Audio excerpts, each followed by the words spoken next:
ನೋಡಿ ಹಾ ನನ್ನ ಪರಿಸ್ಥಿತಿ ಯಾಕೆ ಹೀಗಾಗಿದೆ ಅಲ್ಲ ಎನ್ನುವ ಹಾಗೆ ಯೋಚನೆ ಮಾಡಿದೆ ನಾನು. ಹಾ ನನಗೆ ಅರ್ಥ ಆಯ್ತು, ಓ ನನಗೆ ಏನಾಗ್ತದೆ ಅಂತ ನನಗೆ ಗೊತ್ತಾಗ್ತದೆ, ಅಲ್ಲ ಆದ್ರೆ ಯಾಕೆ ಹೀಗೆ ಅಂತ ಗೊತ್ತಾಗ್ಲಿಲ್ಲ. ಹಾ ಸ್ವಲ್ಪ ಅಂದ್ರೆ ಕಾರಣ ಇವಳ ರೂಪ. ಹೌದಪ್ಪ, ಹೌದು, ಮನವ ಮೋಹಿಪ ರೂಪ. ಮನವ ಮೋಹಿಪ ರೂಪ. ಹಾ ಹಾಗಿದ್ರು ನನಗೆ ತೊಂದರೆ ಕೊಡ್ತಾ ಇದ್ದಾಳೆ ಅವಳು. ಹೌದು, ಯಾವ ರೀತಿಯಲ್ಲಿ ಯಾವ ರೀತಿಯಲ್ಲಿ ಗೊತ್ತಾಗುವುದಿಲ್ಲ. ಅದೇ ಹೂವಿನ ಬಾಣದಂತೆ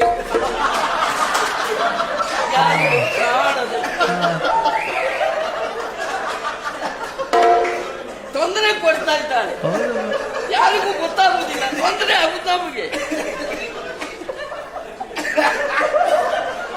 ಹಾ ಹೂವಿನ ಬಾಣ ಕಾಣದಂತೆ, ಯಾರಿಗೂ ಕಾಣದಂತೆ ಕಾಣದಂತೆ.